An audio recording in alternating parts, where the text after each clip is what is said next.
안녕하세요.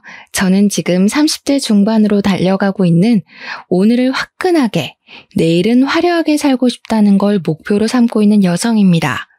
화통한 성격 때문인지 애인보다는 친구가 더 잘 어울린다는 말을 들으며 산 지도 벌써 30년이 훌쩍 넘어버렸네요. 이런 저에게 잊지 못할 한 사건이 일어나게 되었는데 정말 너무 어이도 없고 제가 왜 그 눈구렁이 같은 속을 못 알아채고 홀라당 넘어갔었는지 황당하기만 합니다.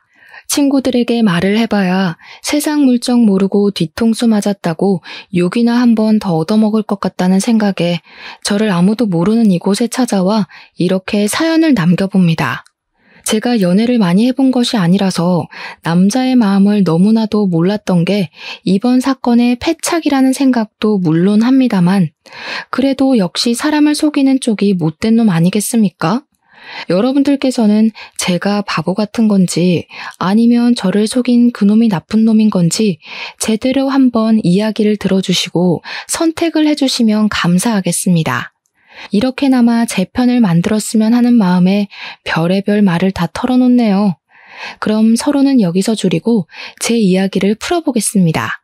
저는 자수공방을 운영하시는 어머니와 어머니가 운영하는 자수공방 건물을 소유하고 계신 아버지 밑에서 태어나 정서적으로나 물질적으로나 부유하게 평생을 자랐습니다.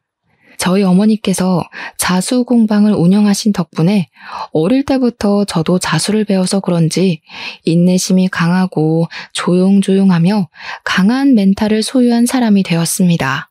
성격 면에서는 어머니를 닮았고 행동 면에서는 아버지를 닮았는데 저희 아버지는 조물주 위에 계신 건물주라 그런지 행동에 거침이 없으셨습니다. 뭐 하나에 꽂히시면 무조건 직진을 하시는 성격이셨기 때문에 저도 그 면모를 닮아서 하나에 꽂히면 앞만 보고 달려가는 그런 행동적인 사람으로 자랐습니다. 집안에 부유함이 늘 있었기 때문인지 저는 항상 당당하게 제가 해야 할 일에 거침없는 사람으로 살았다고 말을 할 수 있습니다.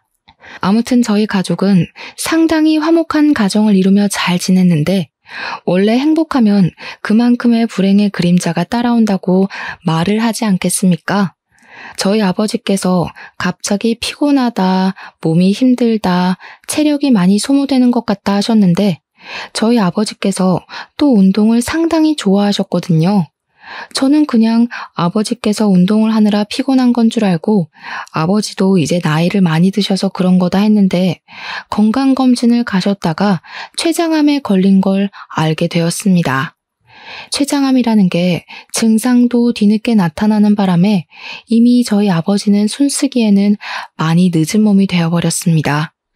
저희 가족은 아버지와 함께 서서히 이별을 준비하면서 아버지의 발자취를 정리하는 일을 도왔는데 처음에는 정말 믿기지 않는 현실에 많이도 울었습니다.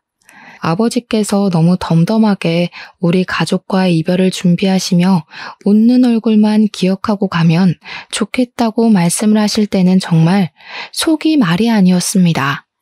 저는 그 뒤로 아버지의 마지막 소원에 따라 울음을 꾹 참고 아버지와의 시간을 보냈는데 저희 아버지께서 저에게 이런 말씀을 하셨습니다. 내가 건물을 네 엄마 이름으로 넘겨주려고 했는데 엄마랑 이야기를 해보니 앞으로 살 날이 더 창창한 사람이 가지는 게 맞는 것 같다. 아버지께서는 보유하신 현금 재산은 어머니에게 드리고 건물은 저에게 주시겠다고 말씀을 하셨습니다. 어머니께서도 동의한 일이며 상의한 결과이니 부담을 가지지 말고 건물을 잘 가지고 있으라고 말씀을 하셨습니다. 그렇게 아버지는 모든 것을 정리하신 뒤 딱 1년 4개월이라는 시간을 저희 가족과 함께 보내시고는 돌아가셨습니다. 저와 엄마 그리고 제 동생은 하염없이 울었지만 그래도 아버지께서 정리하실 시간을 충분히 주셨기에 또 한편으로는 미련 없이 아버지를 보내드릴 수 있었습니다. 마지막쯤 고통으로 인해서 힘들어하실 때는 저희도 뼈와 살을 깎는 고통을 느꼈지만 웃는 얼굴로 마지막을 보내자고 하셔서 울지 않으려 얼마나 애를 썼는지 모르겠습니다. 장례식장에서도 영정사진으로 웃고 계신 건강한 아버지의 얼굴을 보았을 때 정말 미친 듯이 울었지만 속은 후련하더라고요. 저는 아버지를 납골당에 잘 모신 뒤 틈만 나면 납골당에 가서 아버지의 사진을 보며 이야기를 나누고 제 속마음을 털어놓곤 했습니다. 아빠, 나 오늘 회사 팀장님한테 칭찬받았다? 처음 받는 칭찬이라서 엄청 좋았어. 그리고 나 오늘 소개팅 했는데 남자 키가 너무 작은 거 있지? 배도 나오고. 아빠 같은 사람 어디 없나 몰라. 납골당에 앉아서 이런저런 이야기를 주절주절 하고 있었습니다. 그러던 어느 날 평소처럼 주저앉아 이야기를 하고 있는데 누가 저한테 다가오더니 저를 빤히 바라보는 게 아니겠습니까? 처음에는 무슨 사이콘가 싶어서 내가 피해야 하는 건가 하다가 용기를 내서 누구시냐고 저한테 볼 일 있냐고 물어보니까 그냥 피식 웃으면서 제가 누군지 궁금했대요. 이게 무슨 소린가, 제가 한국말을 못 이해하는 건가 영문을 몰라서 그냥 가만히 있었죠 뭐. 저도 주말마다 찾아오는데 매번 여기서 넋두리를 하시는 분이 있더라고요. 누군지 궁금했어요. 이번에는 팀장님이 칭찬 안 해주셨나 봐요. 그러면서 본인 이름이 김민재라고 하더라고요. 제 넋두리를 다 들었구나 하는 생각에 얼굴이 붉어지긴 했지만 저도 제 이름이 윤봄이라고 인사를 드렸습니다. 어쩌다 보니 조금 이야기를 나누게 되었는데 나이는 저와 동갑이었고 상당히 패션 센스가 좋은 스타일인 남자였습니다. 첫인상 자체가 무척이나 호감상이었기 때문에 저는 이 사람과의 대화를 통해서 꽤 많은 것을 물어보게 되었고 친절하게도 민재 씨는 저에게 많은 것을 답해 주었습니다. 저는 이 납골당에 아버지를 보러 찾아오는 것이라 했더니 민재 씨는 자기 부모님 두 분 모두 교통사고로 돌아가셔서 찾아오는 거라고 했습니다. 여동생과 둘이 살고 있다고 하는데 갑자기 괜한 걸 물어봤다는 생각이 들어서 민재 씨에게 사과를 했더니 그러지 말라고 돌아가신 지 시간이 꽤 흘렀다고 하더라고요. 그 이후로 몇 번 마주치게 되어서 커피를 한 잔 마시며 이런저런 이야기를 나누게 되었고 결국에는 휴대폰 번호도 교환하게 되었습니다. 그 뒤로 가끔은 시간을 맞춰서 납골당 앞에서 만나기도 했는데 혼자 다닐 땐 꽤 우울했는데 둘이 다니니 기분도 괜찮고 좋더라고요. 어느 날 제가 민재 씨에게 패션 센스가 좋은 것 같다고 무슨 일을 하냐고 물어봐도 되냐 했더니 패션 관련된 일을 하고 있다고 당당하게 말을 하더라고요. 디자이너인가 보다 싶어서 꽤 전문직이구나, 괜찮은 사람이다 싶었습니다. 간혹 가다가 명품도 걸치고 하는 거 보니까 돈도 꽤 잘 버는 디자이너인 것 같았어요. 그거 다들 아시죠? 패션에 빠지려면 돈이 있어야 한다는 거요.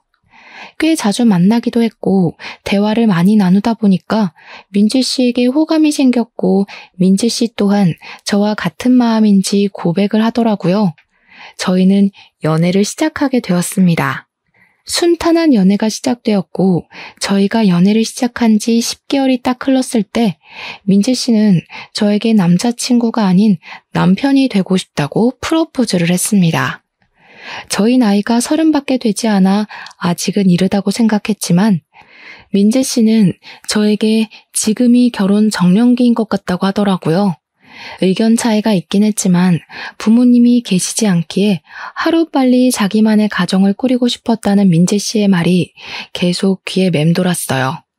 물론 저도 남겨질 엄마와 동생이 걱정이 되긴 했지만 저희 어머니께서 저에게 좋은 사람 같으면 놓치지 말고 결혼을 하라고 하더라고요.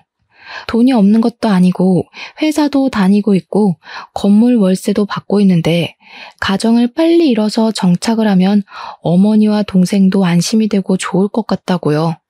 거기다가 어머니 친구들 중에 일찍 손주들을 보신 분들도 계신데 손주 보는 재미가 그렇게 좋다고 하더라며 어머니께서도 하루빨리 손주를 보고 싶다고 하셨습니다. 그래서 민재 씨랑 예비 신우, 어머니와 제 동생 이렇게 다섯이서 간단하게 상견례를 하고 결혼식 준비를 했습니다. 신우의 나이가 24살밖에 되지 않았는데 알고 보니 아직 취업이 되지 않아서 준비 중이라고 하더라고요. 그래서 제가 슬쩍 민재 씨에게 결혼을 하면 신우는 원래 살던 집에서 혼자 사는 거냐고 물어보게 되었죠. 혹시라도 제가 신우를 데리고 살아야 할까봐 걱정되었거든요. 민재 씨가 살짝 얼버무리면서 아무래도 결혼을 하려면 돈이 있어야 할 것 같다고 집을 팔아서 신우는 원룸을 하나 얻어주고 남은 돈으로 집을 구해야 할 것 같다고 하더라고요. 어차피 자기네 집이나 우리 집이나 형편은 비슷하지 않아? 저는 민재 씨에게 끝까지 건물을 가지고 있다는 말을 하지 않았습니다. 그게 아버지의 신신당부이기도 했으니까요. 민재 씨 눈에는 저희 집이 자수공방을 하는 거랑 제가 회사 다니는 거 말고는 뭐가 없으니 본인 집과 형편이 비슷하다고 생각한 것 같았습니다. 민재 씨의 고민의 흔적이 보이는 부분이라 알겠다고 하고 신우가 살 원룸을 하나 얻어주고 민재 씨 돈에 제 돈을 합쳐서 꽤 괜찮은 빌라를 하나 얻었습니다. 결혼식을 올린 뒤 행복한 신혼생활이 시작될 거라 상상했고 제가 외로운 민재 씨의 든든한 가족이 되어주겠다고 다짐을 했습니다. 하지만 이 모든 것이 상상뿐이었다는 것을 금방 깨닫게 되었습니다. 결혼을 한 이후에 남편이 패션업에서 종사를 한다고 했던 그 직장이 동대문에서 옷가게 직원으로 일을 하고 있었다는 말이었다는 걸 알게 되었습니다. 남편이 평소 걸치고 다니던 명품들은 전부 다 가짜였고 말입니다. 제가 정말 그 허물에 깜빡 속아버린 것이었습니다. 사실 따지고 보면 남편이 저를 일부러 속이려고 했던 것은 아니었지만 뭔가 배신감이 느껴지는 건 정말 어쩔 수 없더라고요. 제가 따지기도 애매했던 건 남편은 오히려 당당하게 패션업에 종사한다고 했을 뿐인데 오해는 제가 스스로 오해한 거 아니냐고 하면서 기분까지 나빠하더라고요. 동대문에서 옷 장사한다고 자기 무시하는 거냐고 하는데 사실 좀 그렇죠. 나이 30에 옷가게 주인도 아니고 직원으로 일을 하고 있다는 것이 그것도 한 달에 고작 180만 원 받으면서 그 일을 하고 있다는 게 참 이 사람의 결혼 전 모습이 어땠을까 하는 생각이 들 정도였습니다. 결혼하고 3개월 정도는 꽤 행복한 시간을 보낸 적도 있었어요. 제가 차린 밥을 먹고 같은 방 같은 침대에서 눈을 뜨고요. 그러던 어느 날 갑자기 신우가 신혼집에 한번 놀러 오더니 집이 너무 좋다고 이런 집에서 살고 싶다고 저에게 은근 말을 걸더라고요. 지금 사는 원룸도 엄청나게 저렴한 반지하 원룸이라서 보안도 취약하고 별로라며 조금 무섭다는 식으로 말을 했습니다. 계속 저 들으라는 듯이 와, 나도 이렇게 햇볕 드는 집에서 먹고 자고 하면 너무 좋겠다 하는데 불편함이 느껴지더라고요. 저는 신우에게 그냥 대놓고 신우도 취직하면 볕드는 집으로 이사가라고 애둘러서 같이 사는 건 죽어도 싫다는 표현을 전했습니다. 신우는 그 뒤로 마치 작정을 한 사람처럼 굴었는데 자꾸 저희 집을 찾아와서 집안 살림을 하나둘 건드리기 시작했습니다. 저희 부부가 혼수를 준비할 때 세탁기랑 건조기는 좋은 걸로 구매를 했는데 신우가 자꾸 세탁물을 들고 집으로 찾아오는 게 아니겠습니까? 저는 진짜 어이가 없었던 게 차라리 버스를 타고 왔다 갔다 할 돈이면 그냥 코인 세탁방 같은 데에 가서 세탁을 하는 게 더 낫겠다 싶었거든요. 그 무거운 걸 다 들고 와서 세탁기랑 건조기를 돌리고 가는데 어이가 없더라고요. 거기다가 자기네 집에는 욕조가 없다면서 자꾸 저희 집에서 반신욕을 하는 겁니다. 친구 집도 아니고 오빠 부부 집이면 욕실을 쓰고 정리라도 해야 하는데 신우의 긴 머리카락을 사방팔방 다 흘리고 다니질 않나. 거기다가 원룸이라서 밥 해먹기가 불편하다며 허구한 날 우리 집에 와서 밥을 먹고 진짜 신우한테 하고 싶은 잔소리가 한두 가지가 아니었습니다. 그렇게 결혼 생활을 한 지 6개월 차가 되었을 때 갑자기 남편이 저에게 호들갑을 다 떨면서 큰일 났다고 난리를 치는 겁니다.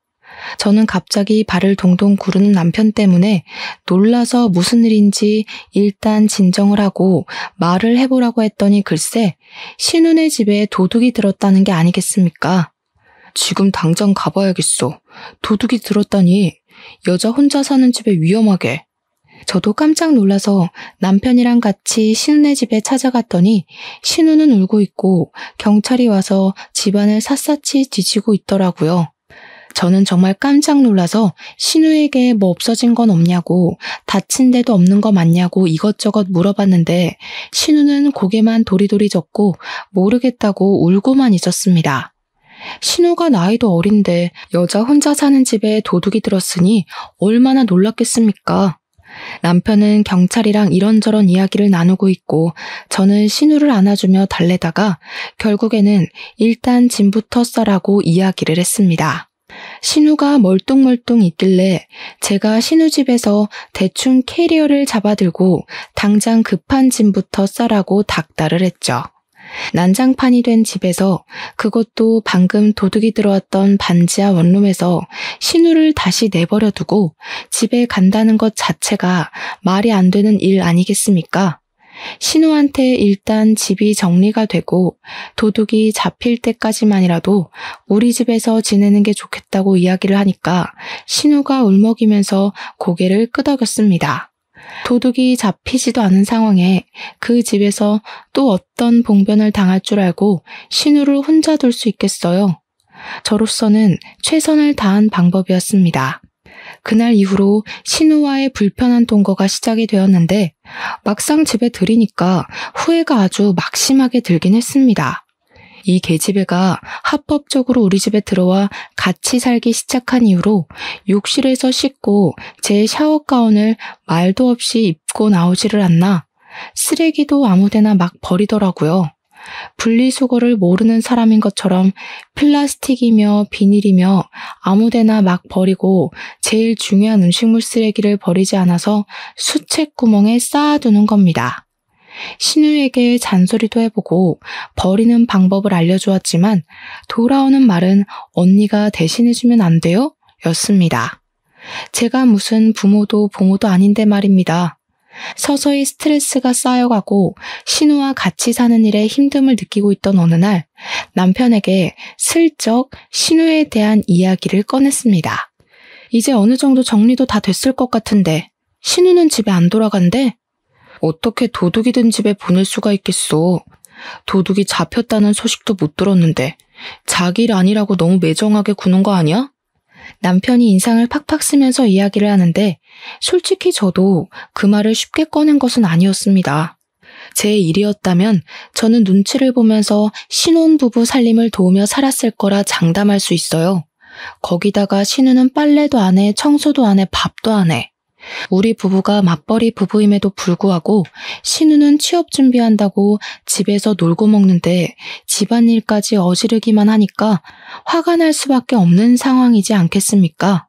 신우가 취업이 안 되니까 돈이 없다면서 당당하게 용돈을 좀 달라고 요구하기까지 하는데 저는 이 불편함을 감수하고 집에 들어가야 하는 게 너무 짜증이 났습니다.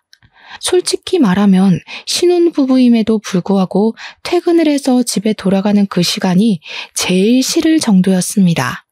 그렇게 2주일이라는 시간이 더 흘렀는데 어떻게 된 게 경찰이 이렇다 저렇다 할 수사 내용을 전혀 알려주지 않는 겁니다.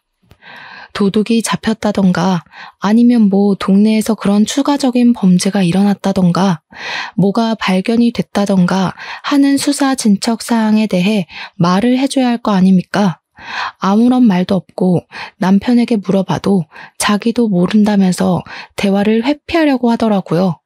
게다가 신우가 살던 집이 전세든 애매든 어쨌든 신우 집 아닙니까?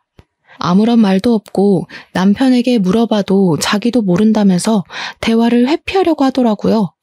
게다가 신우가 살던 집이 전세든 매매든 어쨌든 신우 집 아닙니까?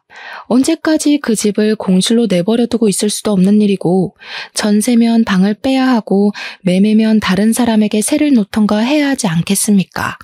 그게 전부 돈인데 그렇게 가만히 내버려두는 건 말이 안 되는 소리죠.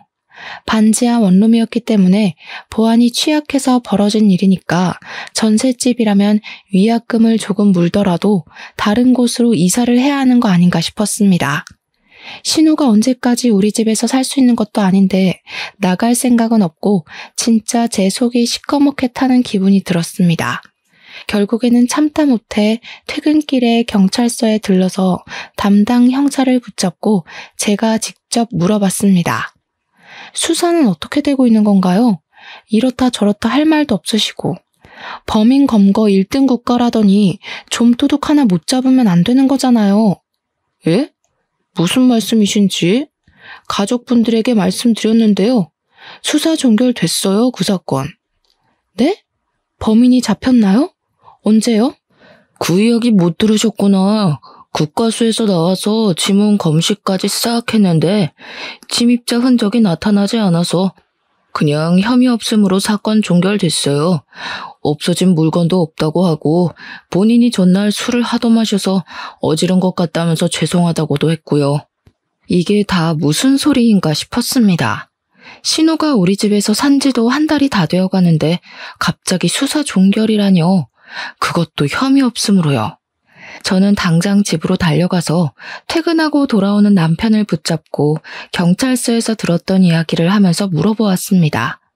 사건에 대해서 정확하게 들은 거 맞냐고, 오늘 형사를 찾아가서 물어봤으니까 숨길 생각하지 말고 솔직하게 이야기를 하라고 정색을 하고 말을 했습니다.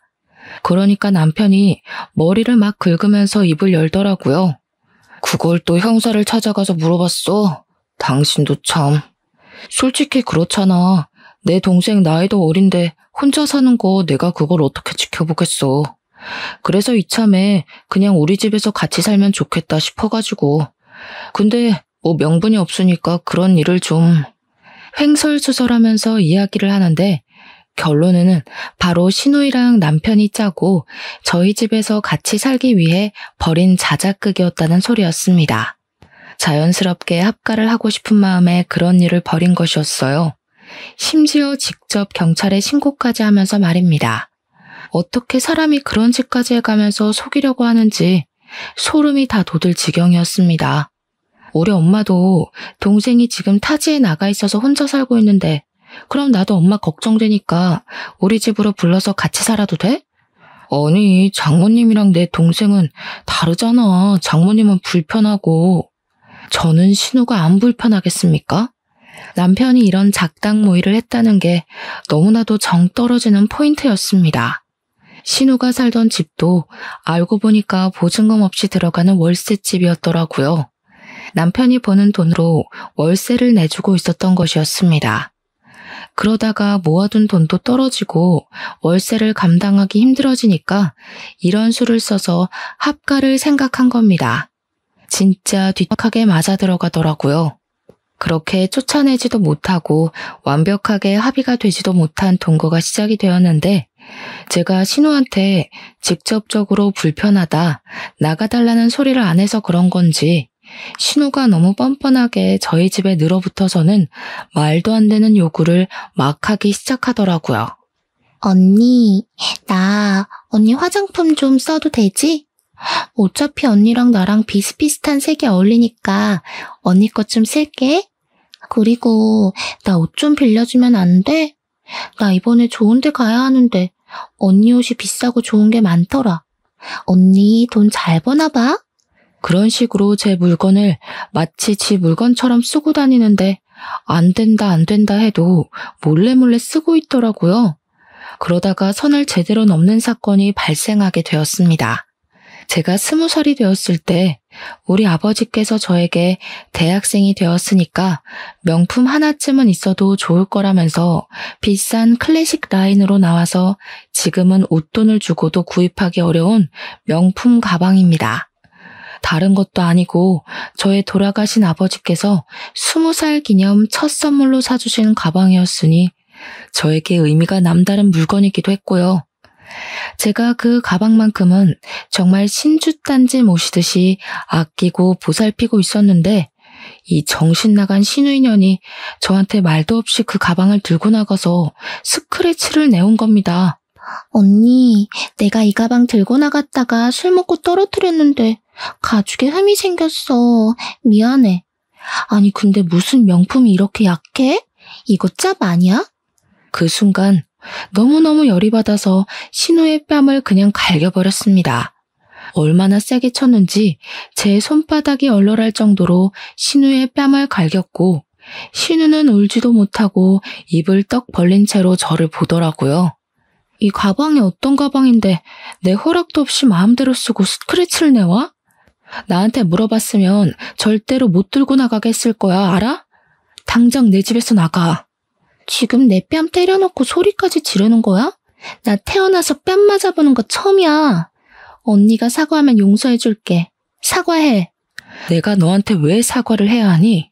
내 소중한 추억이 담긴 물건을 망가뜨려 왔는데 네가 지금 무릎 꿇고 빌어도 받아줄까 말까 하거든?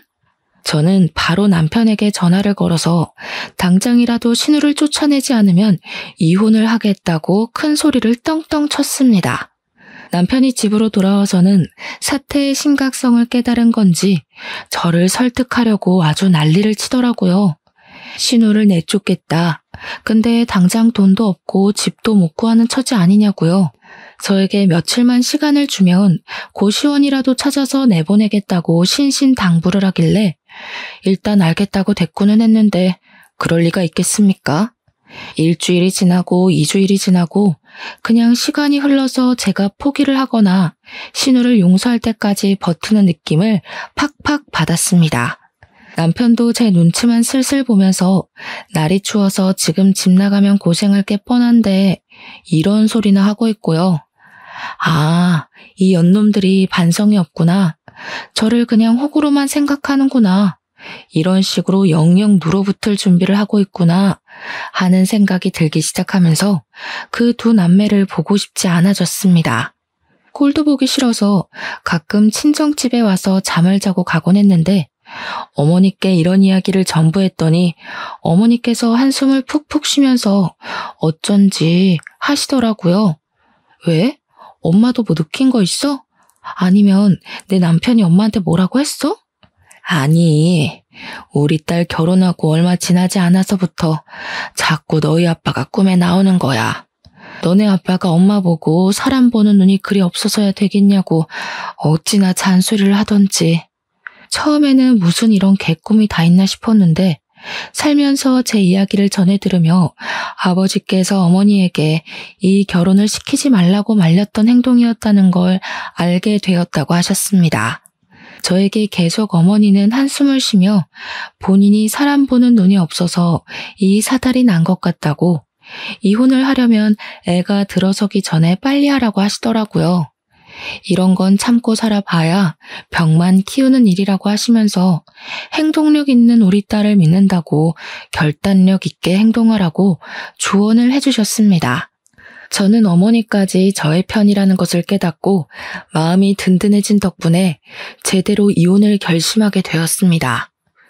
혼자 곰곰이 생각을 해보니까 집은 나름 남편이 돈을 보탠 부분이 있으니까 정리해서 반 갈라주면 되겠구나 싶었습니다. 가전 제품들이야 중고로 팔아치우면 돈이 꽤 될 것 같다고 생각하면서 중고 시세를 알아보며 저 혼자만의 정리를 시작하게 되었습니다. 그런데 제가 이런 고민을 한답시고 남편과 신우에게 신경을 전혀 쓰지 않아 집안 분위기가 잠잠해지니 이 인간들이 또 슬며시 길을 펴고 행동을 하는 것이 아니겠습니까? 제가 이제는 합가하는 부분을 포기하고 자기들을 용서했다고 생각을 하는 건지 뭔지 진짜 그 뻔뻔한 행동에 기가 다 막히더라고요. 그러다가 결정적인 사건이 터졌는데 제가 원래는 세금 고지서를 어머니의 자수공방으로 받게 주소를 설정해 두었습니다. 건물을 가지고 있다는 걸 남편이나 신우는 전혀 몰랐기 때문에 일부러 들키지 않으려고 그렇게 해뒀었는데 제가 실수를 하나 하고 말았습니다. 다른 세금 고지서를 집 주소로 받아오면서 재산세와 종부세 고지서까지 집으로 날아오게 되어버린 것이었습니다. 신우랑 남편이 우편함에 꽂힌 세금 고지서를 보고 저에게 건물이 있다는 사실을 알게 된 것입니다. 언니, 이거 뭐야? 언니 건물 있어? 왜 말 안 했어? 내가 인터넷 찾아보니까 이거 건물 있으면 나오는 거라는데? 언니 건물주야? 뭐야, 그동안 건물식이나 있는 사람이 우리한테 이렇게 박하게 군 거야? 아니 그러면 집은 왜 반반 나눈 건데? 있는 사람이 더 내야지. 언니, 나 진짜 서운하네. 건물주인 거 알았으면 나 취업 준비 안 했을 텐데. 나도 옷가게에서 그런 더러운 걸 안 보고 당신 돈으로 여행도 다니고 취미생활하면서 살았으면 좋잖아. 하긴 지금도 늦진 않았어. 그렇지? 언니, 진짜 대단하다. 그렇게 돈도 많으면서 회사는 왜 다니는 건데? 앞으로는 그런 건물 관리하면서 놀고 먹고 여행 다니자 우리. 그 건물 관리 내가 할까? 아무래도 건물주가 남자인 게 더 낫지 않겠어? 지금 둘 다 나 말할 틈 하나 안 주고 뭐 하는 거야? 이 건물 내 명의지만 내 거 아니야. 우리 엄마 거야, 신경 꺼. 당신 이름으로 세금을 내고 있는데 당신 거지 어떻게 장모님 거야? 그냥 자기 거 하자. 월세 얼마씩 들어오는데? 나한테 안 들어온다고. 너네 진짜 거지근성 버리는 게 좋겠다. 지금 신우가 이 집에 얹혀 살고 있는 것만으로도 나 많이 참고 있거든? 내 건물이라고 쳐도 너희 남매에게 돌아가는 이득은 없을 테니 그냥 신경 끄고 살아. 그런 법이 어디 있어? 우리 부부 아니야? 부부 사이에 너 돈 내 돈 따지고 드는 거야? 언니, 내가 집 나갈게. 오빠랑 싸우지 마. 근데 나 평소에 카페 하나 차리고 싶었었는데 언니네 건물에 카페 하나만 차려주면 안 돼? 커피를 만들 줄은 알고? 카페는 아무나 하는 줄 아나. 나도 마누라 덕 좀 보자. 우리 동생 카페 하나 내주고 나도 건물 관리 시켜주고. 와, 널 만난 건 진짜 내 인생의 행운이다. 우리 부모님 보러 납골당에 가길 잘했어. 우리 부모님이 너 만나게 해주신 거 아니야? 나는 꿈에 우리 아빠가 와서 말렸는데 너 만나지 말라고. 뭐? 지금 그게 내 앞에서 할 말이야? 진짜 사람 기분 나쁘게 자꾸 그런 식으로 나올래? 이번 말은 좀 심했다. 그러니까 카페 하나 차려줘. 우리 건물에 들어오려면 돈 많아야 되는데. 언니, 가족 좋다는 게 뭐야. 나 모아둔 돈 하나도 없는 거 알잖아. 돈 벌면 그때 월세 낼게. 응? 그래? 그러면 내 동생이 지방에서 사느라 차가 한 대 필요하다고 하던데. 내 동생한테 외제차 한 대 뽑아주면 내가 생각해 볼게. 우리가 그럴 돈이 어디 있어. 없으면 대출이라도 받던지. 그렇게라도 해야 나도 손해는 덜 보는 게 아니겠어? 거기 보증금만 몇 억인짜리야. 남편과 신우는 고민에 빠진 듯 했고 저는 이 일로 빌미가 기가 막힌 복수의 계획이 떠올랐습니다. 남편이 외제차를 진짜로 알아보더라고요. 그 기간 동안 저는 서서히 친정집으로 돌아갈 준비를 시작했습니다. 남편이 출근하고 신우가 놀러 나간 사이에 티가 나지 않게 제 짐을 서서히 친정으로 옮기기 시작하니 나흘 만에 정리가 어느 정도 되더라고요. 일주일이 정확하게 지난 시점에 저는 이혼 전문 변호사를 찾아가서 상담을 받고 이혼소송 소장을 접수했습니다. 상속 재산은 재산 분할 대상이 아니었기 때문에 저는 아무런 걱정도 하지 않았습니다. 소장을 접수한 그날 남편이 저에게 차 키를 하나 건네더라고요. 이게 뭔데? 네 동생 차 사달라며. 나름 외제차로 빚까지 내서 번쩍한 거 뽑아왔으니까 이제 카페 자리 보러 가자. 남편이 진짜 빚까지 내서 차를 뽑아올 줄 몰랐는데 이보다 더 완벽한 복수가 있을까 싶었습니다. 제 건물 2층에 공실이 하나 있었는데 저는 그곳에서 복수를 하기 위한 만발의 준비를 시작했습니다. 문을 열고 들어오면 음식물 쓰레기부터 시작해서 각종 오물이 담겨있는 봉투가 떨어질 수 있게 천장에 매달아 놨습니다. 신우랑 남편이 문을 열고 신나서 들어오면 그 오물들을 정통으로 맞을 수 있게 말입니다. 그리고 그 모습을 전부 SNS 라이브 방송을 통해 공개를 하기로 마음을 먹었습니다. 인터넷에 박제가 되면 아주 꼴이 좋지 않겠습니까? 저는 일주일이 더 지나고 이혼 소장이 접수된 서류를 들고 제 건물 2층에서 남편과 신우를 기다렸습니다. 동영상을 찍어 올릴 준비까지 다 마친 다음 신우와 남편을 불렀고 둘 다 신이 나서 복도를 건너오는 소리가 들렸습니다. 우와, 건물 때깔 죽인다. 이 건물 진짜 몇백억 하겠는데? 새언니 덕분에 카페 사장도 되고 너무 신난다. 친구들한테 자랑 다 해둔 거 알지? 나 명품백도 하나 질렀잖아, 카드로. 저를 발견한 신우와 남편이 앞다투어 문을 열었고 그 순간 천장에 매달려 있던 오물봉투가 그 둘을 덮쳤습니다. 우와, 이게 무슨 냄새야? 이게 뭐야? 신우와 남편이 오물을 된통 뒤집어 썼고 더러운 꼴을 하고 소리를 지르는 남편에게 이혼 소송장을 건넸습니다. 마음 같아서는 뺨이라도 한 대 더 치고 싶었지만 너무 더럽고 냄새가 나서 근처에 가고 싶은 마음도 사라지더라고요. 이혼해 우리. 나 솔직히 당신네들 같은 거지들이랑 더 이상 못 살겠어. 그 냄새가 딱 어울려 너네는. 이게 뭐하는 짓이야? 장모님도 알아? 네가 이렇게 사이콘지? 우리 엄마가 날 낳았는데 왜 모르겠어? 그리고 어디서 우리 엄마를 감히 입에 올리고 난리야? 언니, 이런 꼴을 만들어 놓고 이혼이 가당키나 해요? 웃겨 진짜. 재산 분할인지 뭔지 그거에서 돈 받아낼 거야. 하나는 알고 둘은 모르는 멍청이야. 상속재산은 재산 분할 대상에 안 들어가거든? 너희 몫은 지금 신혼집 자금 50%, 그거밖에 없다는 소리야. 뭐? 야, 그래도 지금이라도 사과하면 내가 용서해 줄게. 저는 어이가 없어서 깔깔거리면서 웃다가 남편의 정강이를 발로 그냥 확 차버렸습니다. 차키를 남편 앞에서 살랑살랑 흔들면서 약을 올리니 남편이 저한테 달려들어서 차키를 빼앗으려고 드는데 냄새가 절로 나니까 저도 모르게 피하게 되더라고요. 제가 또 학창시절에 운동으로는 빠지지 않았던 사람이었기 때문에 남편이 음식물 쓰레기를 뒤집어 써서 앞이 잘 안 보여 허우적거리는 동안 요리조리 피했습니다. 나중에 약이 바짝 오른 남편과 신우가 결국에는 저를 잡기를 포기하고 말로 해결을 하려고 자기들한테 유리한 말을 막 뱉더라고요. 차키 내놔. 그거 다 빚내서 산 거야. 내가 이런 꼴 당하려고 그 비싼 차를 빚까지 내서 산 줄 알아? 언니, 나 이 가방도 카드 할부로 긁은 거라 다음 달부터 돈 나가야 하는데 가방값이라도 주면 안 돼? 너희들이 눈이 멀어서 한 행동인데 그걸 왜 나한테 책임지라고 하는 거야?